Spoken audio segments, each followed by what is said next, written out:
Hello friends, welcome to our YouTube channel learn with NH. जैसा कि आप सब लोगों को पता है दोस्तों, आने वाले टाइम में आपके कुछ एग्ज़ाम्स होने वाले हैं। जैसे कि आपका रीड का एग्ज़ाम, सेकंड ग्रेड का एग्ज़ाम, इसके अलावा आपका आरएस का एग्ज़ाम होने वाला है, ईओआरओ का पेपर होने वाला है और पटवार और वीडियो का एग्ज़ाम भी होने वाला है। तो दोस्तों, जो भी विद्यार्थी पटवार एग्ज़ाम, वीडियो एग्ज़ाम, इन सब एग्ज़ाम्स की तैयारी कर रहे हैं वो हमारे चैनल से जुड़ जाइए। यहाँ पर आपको काफ़ी शानदार कंटेंट प्रोवाइड किया जाएगा और यहाँ पर जो भी चीज़ें आपको पढ़ाई जाएगी दोस्तों, वो सारी चीज़ें आपको हाथों हाथ याद हो जाएगी। एकदम रिवीजन फॉर्मेट में सारा सब कुछ पढ़ाया जाएगा। अभी से अपनी तैयारी में जुट जाइए, क्योंकि लास्ट टाइम जो होता है दोस्तों वो रिवीजन के काम आता है। अगर अभी आप अपनी पढ़ाई कर लेंगे तो लास्ट का जो 1 महीना होगा उसमें आपका रिवीजन आप शानदार तरीके से कर सकते हैं, और वो रिवीजन जो होता है वही आपको सिलेक्शन दिलवाता है। तो चलिए दोस्तों, बिना देरी के शुरू करते हैं। संत और संप्रदाय वाला टॉपिक हम पढ़ रहे थे, आज हम विष्णुई संप्रदाय से कंटिन्यू करेंगे। जैसा कि आप सब लोगों को पता है, विष्णुई संप्रदाय के जो प्रवर्तक है वो कौन हो जाएंगे? संत जाम्बोजी हो जाएंगे। ये आपको ध्यान रखना है, जम्बेश्वर जी हो जाएंगे। ठीक है, ये आप देख सकते हो। इनका मूल नाम कभी कभी एग्जाम में पूछ लिया जाता है। तो विष्णुई संप्रदाय के जो प्रवर्तक है जाम्बोजी, इनका मूल नाम क्या हो जाएगा? तो धनराज हो जाएगा। ये आपको ध्यान रखना है दोस्तों, इनका मूल नाम क्या हो जाएगा? धनराज हो जाएगा। इनके पिता का नाम लोहड़ जी पंवार और माता का नाम हंसा देवी है। तो ये भी आपको ध्यान रखना है, लोहड़ जी पंवार इनके पिता का नाम हो जाएगा, हंसा देवी इनके माता का नाम हो जाएगा।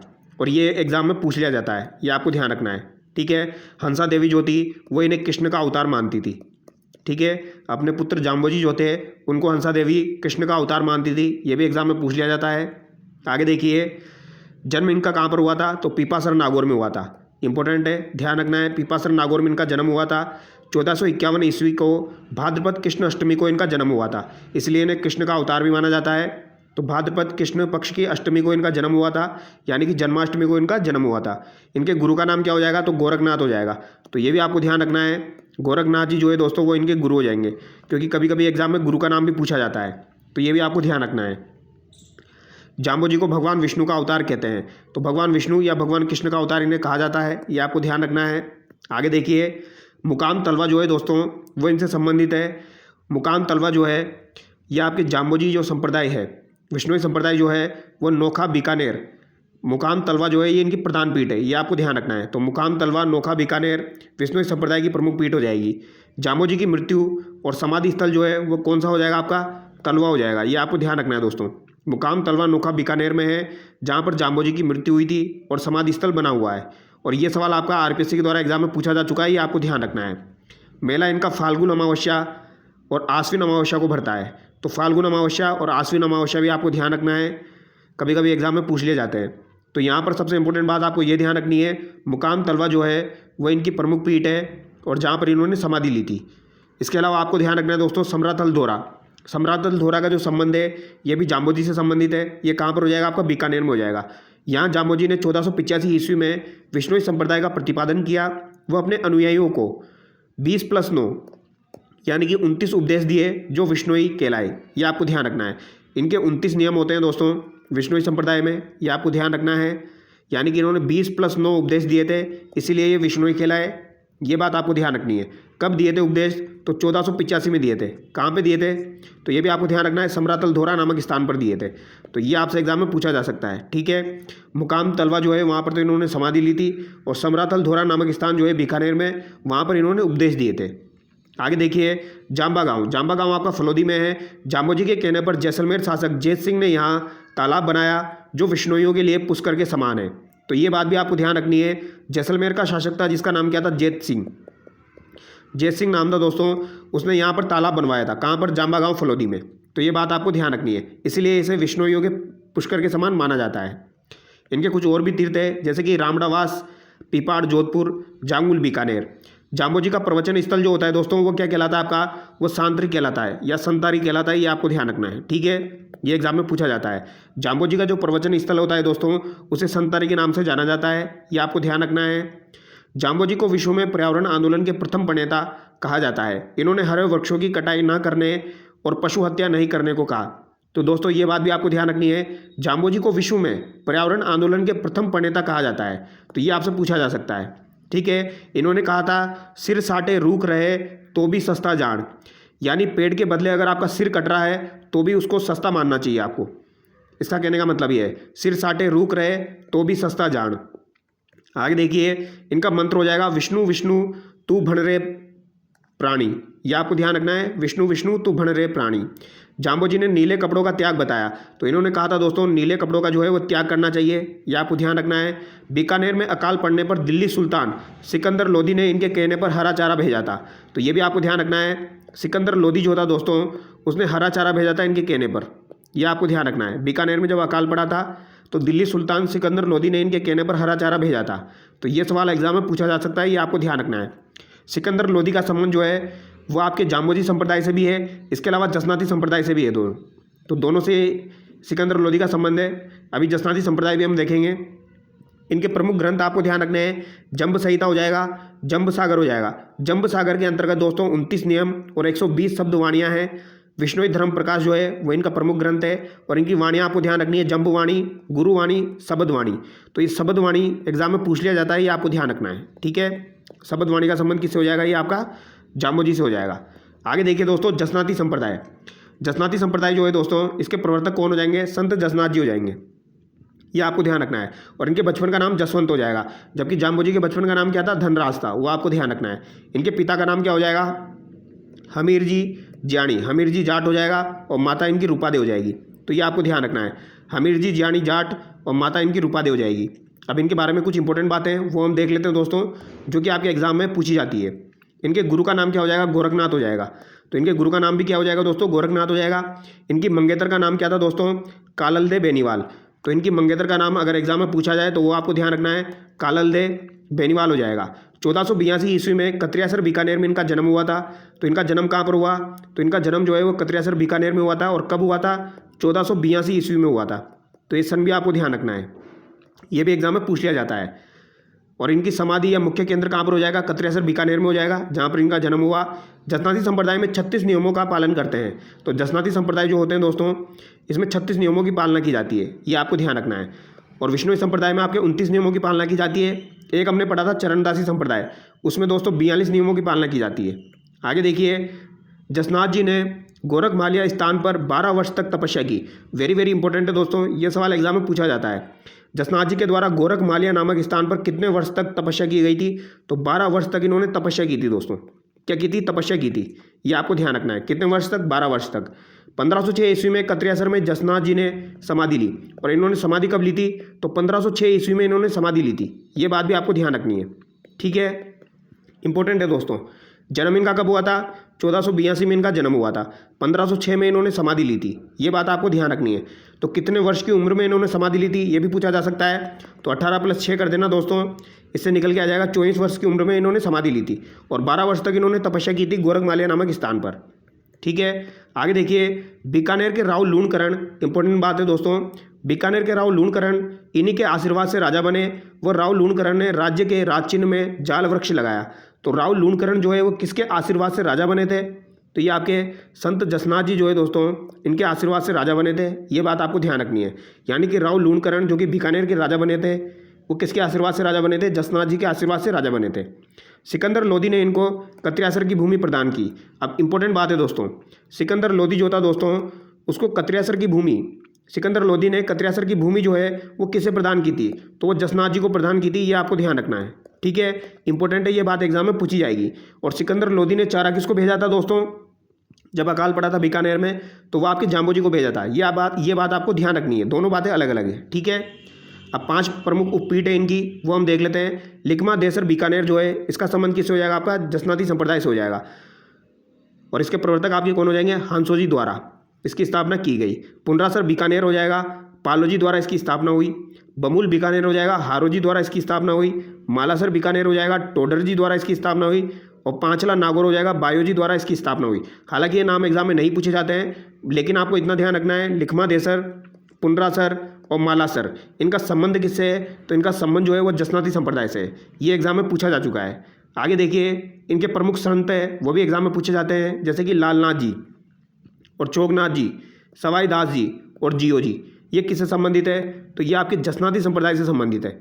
ये बात आपको दिमाग में बिठा लेनी है, ये सवाल लगभग 4 से 5 बार एग्जाम में आ चुका है। संत लालनाथ जी, संत चोगनाथ जी, संत सवाई दास जी का संबंध किस संप्रदाय से है, तो इनका संबंध जसनाती संप्रदाय से है, ये बात आपको ध्यान रखनी है। आगे देखिए, जसनाती संप्रदाय में अग्नि नृत्य करते हैं, तो अग्नि नृत्य जो है ये जसनाती संप्रदाय के द्वारा किया जाता है। ये बात आपको ध्यान रखनी है दोस्तों, इंपॉर्टेंट एग्जाम में पूछी जाती है। ठीक है, तो जसनाती संप्रदाय में अग्नि नृत्य करते हैं। जसनाती संप्रदाय में काले ऊन का धागा पहनते हैं, मोर पंख व जाल वृक्ष को शुभ मानते हैं। तो जसनाती संप्रदाय में काले ऊन का धागा पहना जाता है दोस्तों, ये आपको ध्यान रखना है। काले ऊन का धागा पहना जाता है, मोर पंख व जाल वृक्ष को ये शुभ मानते हैं। जसनाथ जी ने लोहा पांगल तांत्रिक का घमंड चूर किया। वेरी वेरी इंपॉर्टेंट है दोस्तों, ये सवाल डेफिनेटली आपका फ्यूचर एग्जाम में पूछा जाएगा। किसके द्वारा लोहा पांगल तांत्रिक का घमंड चूर किया गया था? तो ये जसनाथ जी के द्वारा दोस्तों आपके लोहा पांगल तांत्रिक का घमंड चूर किया गया था। ये बात आपको ध्यान रखनी है। ठीक है, याद रह जाएगा, जसनाथ जी ने लोहा पांगल तांत्रिक का घमंड चूर किया था। 1500 ईस्वी में जाम्बोजी व जसनाथ जी का मिलन हुआ। तो ये सवाल भी एक बार एग्जाम में पूछ लिया गया है दोस्तों, ये आपको ध्यान रखना है। 1500 ईस्वी में आपका जाम्बोजी और जसनाथ जी का मिलन हुआ था। ठीक है, यानी कि ये सेम काल के हो जाएंगे आपके। तो 1500 ईस्वी में जसनाथ जी और जाम्बोजी का मिलन हुआ था, ये बात आपको ध्यान रखनी है। इनके प्रमुख ग्रंथ कौन से हो जाएंगे दोस्तों? तो सिम्बुदड़ा और कोडा ग्रंथ, ये आपको ध्यान रखना, वेरी वेरी इंपॉर्टेंट है। तो सिम्बुदड़ा व कोडा ग्रंथ का संबंध किससे हो जाएगा? आपका जसनाती संप्रदाय से हो जाएगा। ये बात आपको दिमाग में बिठा लेनी है, इंपॉर्टेंट बात है। ठीक है, सिम्बुदड़ा और कोडा ग्रंथ का संबंध किससे हो जाएगा? जसनाती संप्रदाय से हो जाएगा। रामनाथ जी ने यशोनाथ पुराण लिखी, जो जसनाती संप्रदाय की बाइबल है। तो रामनाथ जी जो है उन्होंने यशोनाथ पुराण लिखी है दोस्तों, जो कि जसनाती संप्रदाय की बाइबल है। ये आपको ध्यान रखना है। यशोनाथ पुराण किसके द्वारा लिखी गई? रामनाथ जी के द्वारा लिखी गई, जो कि आपकी जसनाती संप्रदाय जो है इसकी बाइबल कहलाती है। ये आपको ध्यान रखना है। इनके मेले कब लगते हैं दोस्तों? तो चैत्र अश्विन माघ महीने की शुक्ल सप्तमी को इनके मेले लगते हैं। ये बात आपको ध्यान रखनी है। अब आगे हम देखेंगे दोस्तों लालदासी संप्रदाय। लालदासी संप्रदाय के प्रवर्तक कौन हो जाएंगे दोस्तों? आप देख सकते हो संत लालदास जी हो जाएंगे। ठीक है, और इनके पिता और माता का नाम आप कैसे याद रख सकते हो? ऐसे याद रखिए दोस्तों, लाल चास, इस तरीके से याद रखिए। तो चांदमल तो इनके पिता का नाम हो जाएगा, स से समदा, समदा जो है वो इनकी माता का नाम हो जाएगा। तो लाल चास से याद करिए आप। लालदासी संप्रदाय जो है उसके प्रवर्तक लालदास जी हो जाएंगे। चांदमल और समदा जो है वो इनके पिता और माता हो जाएंगे। ये बात आपको ध्यान रखनी है। आगे देखिए, इनका जन्म कब हुआ दोस्तों? तो 1540 ईस्वी में धौलीदू गांव अलवर में इनका जन्म हुआ था। और ये बात इंपॉर्टेंट है दोस्तों, वेरी वेरी इंपॉर्टेंट है। संत लालदास जी का जन्म कहाँ पर हुआ था? धौलीदू गांव अलवर में हुआ था। ये सवाल काफ़ी बार एग्जाम में पूछा जाता है। 1540 ईस्वी में धौलीदू गांव अलवर में संत लालदास जी का जन्म हुआ था। ये बात आपको ध्यान रखनी है। ठीक है, अब आगे देखिए दोस्तों, जो आपके लालदास जी है ये मेव जाति के मुसलमान लकड़हारे थे, फिर भी राम भक्त थे। ये मेव जाति के मुसलमान थे, फिर भी राम की भक्ति किया करते थे दोस्तों, इसीलिए इन्हें सांप्रदायिक सद्भावना का प्रतीक कहा जाता है। ये आपको ध्यान रखना है। और एक सवाल एग्जाम में पूछा जाता है, मध्यकालीन राजस्थान के अंदर दोस्तों आपके मेव जाति के मुसलमान कौन थे या संत कौन थे आपके अलवर के? तो ये आपके लालदास जी हो जाएंगे। चरणदास भी ऑप्शन में दिया जाता है। चरणदास जो है दोस्तों ये भी आपके मेव यानी कि अलवर साइड के हो जाएंगे, लेकिन आंसर क्या माना जाता है? आपका लालदास माना जाता है। मेव जाति के मुसलमान लकड़हारे थे, फिर भी राम भक्त थे। तो ये कौन हो जाएंगे? आपके लालदास जी हो जाएंगे। गुरु आपके गदन चिश्ती हो जाएंगे। इनके गुरु कौन हो जाएंगे दोस्तों? गदन चिश्ती हो जाएंगे। और ये आपका एक बार एग्जाम में पूछा जा चुका है। तो गदन चिश्ती जो है दोस्तों वो इनके गुरु हो जाएंगे, लालदास जी के गुरु। ये आपको ध्यान रखना है। और इनकी प्रमुख पीठ और इनकी मृत्यु कहाँ पर हुई थी? तो नंगला जहाज भरतपुर में इनकी प्रमुख पीठ है। ये बात आपको ध्यान रखनी है। ठीक है, नंगला जहाज भरतपुर में इनकी प्रमुख पीठ बनी हुई है। 1448 ईस्वी में इनकी मृत्यु हुई थी। ये आपको ध्यान रखना है, इंपॉर्टेंट है, पूछा जा सकता है। तो नंगला जहाज भरतपुर में तो इनकी प्रमुख पीठ हो जाएगी। और समाधि इनकी कहाँ बनी हुई है? शेरपुर, कोटपुतली, बरोड़ में इनकी समाधि बनी हुई है। तो दोनों बातें अलग अलग है। शेरपुर में तो इनकी समाधि बनी हुई है और नंगला जहाज भरतपुर में इनकी प्रमुख पीठ स्थित है। ये दोनों बातें आपको ध्यान रखनी है दोस्तों, दोनों बातें इंपॉर्टेंट है। ठीक है, प्रमुख पीठ कहाँ पर हो जाएगी? नंगला जहाज भरतपुर में हो जाएगी, जहाँ पर इनकी मृत्यु हुई। समाधि इन्होंने कहाँ पर ली थी? शेरपुर, कोटपुतली, बरोड़ में। ये आपको ध्यान रखनी है। या समाधि स्थल इनका कहाँ बना हुआ है? शेरपुर में बना हुआ है। सर्वाधिक अनुयायी इनके मेव जाति के मुसलमान हो जाएंगे दोस्तों। इस संप्रदाय में दीक्षा लेने के लिए मुंह काला किया जाता है, फिर गधे पर बैठाकर सवारी निकाली जाती है और अंत में शरबत पिलाते हैं। यानी पहले आपका मुंह काला करेंगे, फिर गधे पे बिठाएंगे, फिर सवारी निकलेगी आपकी और फिर शरबत पिलाएंगे। तो उसके बाद आप इस संप्रदाय से दीक्षा ले सकते हैं। और इनका प्रमुख ग्रंथ हो जाएगा लालदास जी की चेतावनियाँ। ये आपको ध्यान रखना है। ठीक है, अब आगे देखिए दोस्तों, चरणदासी संप्रदाय। चरणदासी संप्रदाय जो है दोस्तों इसके प्रवर्तक कौन हो जाएंगे? चरणदास जी हो जाएंगे। कौन हो जाएंगे? चरणदास जी हो जाएंगे। ये आप देख सकते हो। और इनके बचपन का नाम क्या हो जाएगा? आपका रणजीत हो जाएगा। ये बात आपको ध्यान रखनी है, ये एग्जाम में पूछा जा चुका है। इसको कैसे याद रखोगे दोस्तों? इस तरीके से याद रखिए, चरणदास, यहाँ पर भी आपका न आ रहा है, यहाँ पर भी आपका न आ रहा है। ठीक है, तो चरणदास, रणजीत, इस तरीके से आप ध्यान रख सकते हो। तो चरणदासी संप्रदाय के प्रवर्तक आपके चरणदास जी हो जाएंगे और इनके बचपन का नाम क्या हो जाएगा, रणजीत हो जाएगा। इनका जन्म कहाँ पर हुआ था, तो 1703 ईस्वी को डेरा गांव अलवर में इनका जन्म हुआ था। जबकि लालदास जी का जन्म कहाँ पर हुआ था, धौलीधूप अलवर में उनका जन्म हुआ था। और इनका जन्म कहाँ पर हुआ, डेरा गांव अलवर में इनका जन्म हुआ था। ये बात आपको ध्यान रखनी है। गुरु सुखदेव मुनि के नाम चरणदास रखा। गुरु सुखदेव मुनि ने इनका नाम क्या रखा, चरणदास रखा। प्रमुख पीठ इनकी कहाँ पर हो जाएगी, दिल्ली में हो जाएगी। तो चरणदासी संप्रदाय की प्रमुख पीठ कहाँ पर स्थित है, ये बेसिक सा सवाल काफ़ी बार एग्जाम में पूछा जाता है, कहाँ पर हो जाएगी दोस्तों, तो इनकी प्रमुख पीठ आपकी दिल्ली में हो जाएगी। ये आपको ध्यान रखना है। और ये 42 नियमों की पालना करते हैं, ठीक है। 29 नियमों की पालना आपके विश्नोई करते हैं और 36 नियमों की पालना जसनाती संप्रदाय के द्वारा की जाती है। ये बात आपको ध्यान रखनी है। तो 29, 36, 42 ध्यान रखना है। प्रमुख पीठ दिल्ली में हो जाएगी। गुरु सुखदेव मुनि ने इनका नाम चरणदास रखा था। और लालदासी संप्रदाय मैंने आपको बताया है, वहाँ पर उनके गुरु कौन हो जाएंगे, गदन चिश्ती हो जाएंगे। अब यहाँ पर मेला देखिए दोस्तों, बसंत पंचमी को लगता है, पीले वस्त्र पहनते हैं ये लोग। 2 प्रमुख शिष्या थी इनकी, जो कि एग्जाम में पूछी जाती है। अभी आपका पशु परिचर का जो पेपर हुआ है उसमें भी पूछा गया था।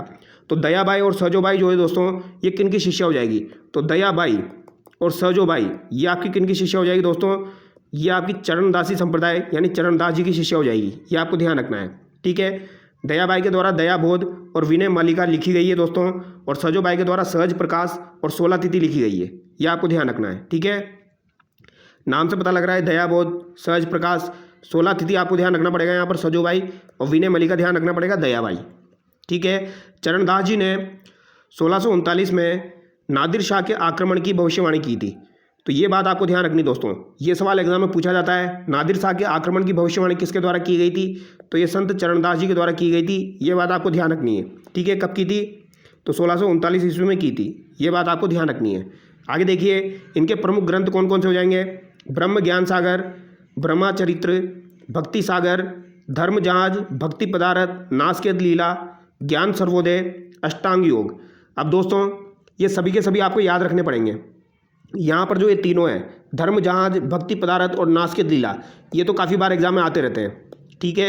इसी वजह से इसे रेड कलर से हाईलाइट किया गया है। धर्म जहाज, भक्ति पदार्थ, नासकेत लीला, ये इंपॉर्टेंट है, ये तो आपको ध्यान रखने ही रखने हैं। इसके अलावा ब्रह्मा ज्ञान सागर, ब्रह्मचरित्र, भक्ति सागर, ज्ञान सर्वोदय, अष्टांग योग हो जाएगा। ये आपको ध्यान रखना है। आगे बात समझ में, धर्म जहाज, भक्ति पदार्थ, नासकेत लीला। आगे देखिए, अलकिया संप्रदाय। अलकिया संप्रदाय के प्रवर्तक आपके कौन हो जाएंगे, संत लालगिरी जी हो जाएंगे। इनका जन्म कहाँ पर हुआ था दोस्तों, चूरू में हुआ था। तो संत लालगिरी जी का जन्म कहाँ पर हुआ, चूरू में हुआ। ये आपके अलकिया संप्रदाय के प्रवर्तक हो जाएंगे। ये सवाल काफ़ी बार एग्जाम में आता रहता है, अलकिया संप्रदाय के प्रवर्तक कौन है, तो ये आपके कौन हो जाएंगे, लालगिरी जी हो जाएंगे। और इनकी प्रधान पीठ कहाँ पर हो जाएगी, बीकानेर में हो जाएगी। और इनका प्रमुख ग्रंथ हो जाएगा आपका अलग स्तुति प्रकाश, ठीक है। तो लालगिरी जी आपको ध्यान रखना है, जन्म इनका चूरू में हुआ, बीकानेर में इनकी प्रधान पीठ हो जाएगी अलकिया संप्रदाय की। आगे देखिए, प्रणामी संप्रदाय। प्रणामी संप्रदाय जो है दोस्तों, इसके प्रवर्तक प्राणनाथ हो जाएंगे। कौन हो जाएंगे, प्राणनाथ हो जाएंगे, ठीक है। ये आपको ध्यान रखना है। और इनकी प्रमुख पीठ कहाँ पर हो जाएगी, पन्ना शहर एमपी में हो जाएगी। तो दोस्तों प्रणामी संप्रदाय की प्रमुख पीठ आपकी एमपी में है। ये बात आपको ध्यान रखनी है, पन्ना शहर एमपी में। और इनका जन्म कहाँ पर हुआ, जामनगर गुजरात में इनका जन्म हुआ था। तो यहाँ पर आपको पन्ना एमपी ध्यान रखना है, जो कि एग्जाम में पूछा जाता है ज़्यादातर। प्राणनाथ जी आप ध्यान रख ही लोगे। इसके अलावा दोस्तों इनका एक ग्रंथ है, वो भी आपको ध्यान रखना है, कुजलम स्वरूपम। कुजलम स्वरूपम ये किसका ग्रंथ है या किससे संबंधित है, तो ये आपका प्रणामी संप्रदाय से संबंधित है। ये भी आगे आ जाएगा। देखिए, राजस्थान में इनकी पीठ कहाँ पर हो जाएगी, जयपुर में हो जाएगी। ये बात आपको ध्यान रखनी है, राजस्थान में इनकी पीठ जयपुर में हो जाएगी। ग्रंथ इनका कुजलम स्वरूपम हो जाएगा। तो कुजलम स्वरूपम और पन्ना एमपी, ये काफ़ी बार एग्जाम में इनके पूछे जाते हैं। तो प्रणामी संप्रदाय की प्रधान पीठ कहाँ पर हो जाएगी, पन्ना एमपी में हो जाएगी। और इनका ग्रंथ कौन सा है, कुजलम स्वरूपम। ये 2 बातें तो आपको दिमाग में बिठा लेनी है, ठीक है। इसके अलावा राजस्थान में इनकी पीठ जयपुर में हो जाएगी। ये बेसिक बात आपको ध्यान रखनी है। आगे देखिए, नाथ संप्रदाय, जो कि इंपॉर्टेंट है दोस्तों, काफ़ी बार एग्जाम में आता रहता है ये। तो नाथ संप्रदाय जो है दोस्तों, शैव मत संप्रदाय भी इसे कहा जाता है। इसमें भगवान शिव की पूजा की जाती है। नाम से पता लग रहा है, नाथ संप्रदाय, शैव मत संप्रदाय, भगवान शिव की पूजा की जाती है। प्रवर्तक इसके कौन हो जाएंगे, मत्स्येंद्र नाथ मुनि हो जाएंगे दोस्तों। तो ये आपको ध्यान रखना है, मत्स्येंद्र नाथ जो है वो इसके प्रवर्तक हो जाएंगे, नाथ मुनि। राजस्थान में इसकी 2 शाखाएं हैं दोस्तों। कौन कौन सी हो जाएगी, एक तो आपकी बैराग पंथ हो जाएगी, राता डूंगा पुष्कर में है, ठीक है। बैराग पंथ इसकी शाखा है। और ये कहाँ पर हो जाएगी, आपके राता डूंगा पुष्कर में हो जाएगी, जिसके प्रचारक कौन हो जाएंगे, आपके भर्तृहरि जी हो जाएंगे। प्रथम प्रचारक इसके भर्तृहरि जी हो जाएंगे।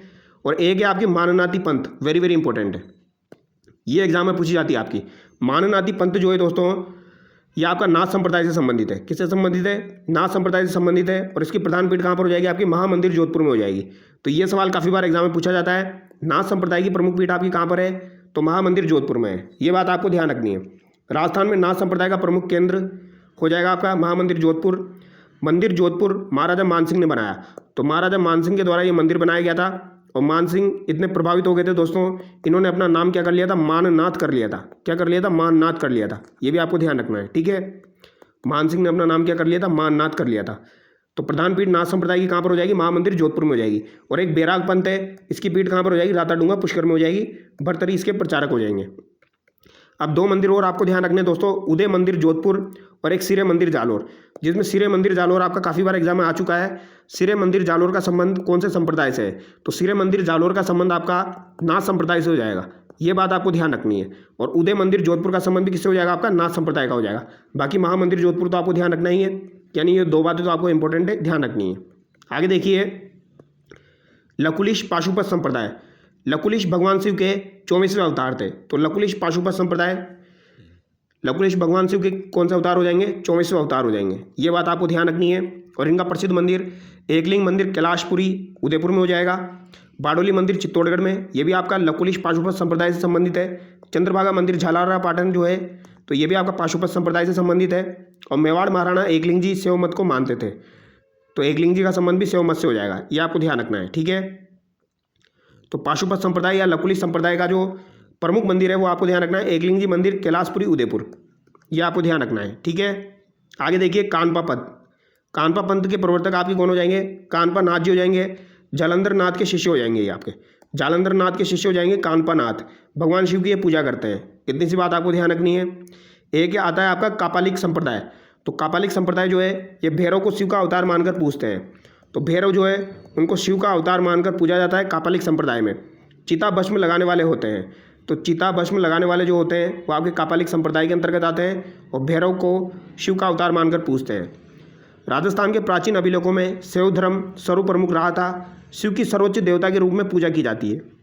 तो ये आपको ध्यान रखना है, प्राचीन काल में शिव की सर्वोच्च देवता के रूप में पूजा की जाती थी दोस्तों। ये बात आपको ध्यान रखनी है, ठीक है। और प्राचीन अभिलेखों के अनुसार शैव धर्म जो है ये आपका सर्वप्रमुख था। ये बात भी आपको ध्यान रखनी है। आगे देखिए दोस्तों, अब यहाँ से आपका निरंजनी संप्रदाय शुरू हो जाएगा, जिसके प्रवर्तक संत हरिदास जी है। और इसके बारे में हम नेक्स्ट वीडियो में देखेंगे दोस्तों। नेक्स्ट वीडियो जो इसका आएगा, तीसरा वीडियो आएगा दोस्तों, 15 मिनट का रहेगा। 15 मिनट में हम इसको कंप्लीट कर लेंगे, ठीक है। मैं छोटे छोटे वीडियो आप लोगों के लिए ला रहा हूँ दोस्तों। उससे क्या रहता है, एक साथ बड़ा वीडियो अगर आप देखोगे तो आपको चीज़ें याद नहीं रहेगी, लेकिन 20-20 मिनट के छोटे छोटे वीडियो अगर आप देखेंगे तो आपको चीज़ें ज़्यादा याद होगी, ठीक है। तो इस वजह से हम टुकड़ों में पढ़ रहे हैं इसको। तो चलिए दोस्तों, नेक्स्ट वीडियो में मिलते हैं। Thank you so much.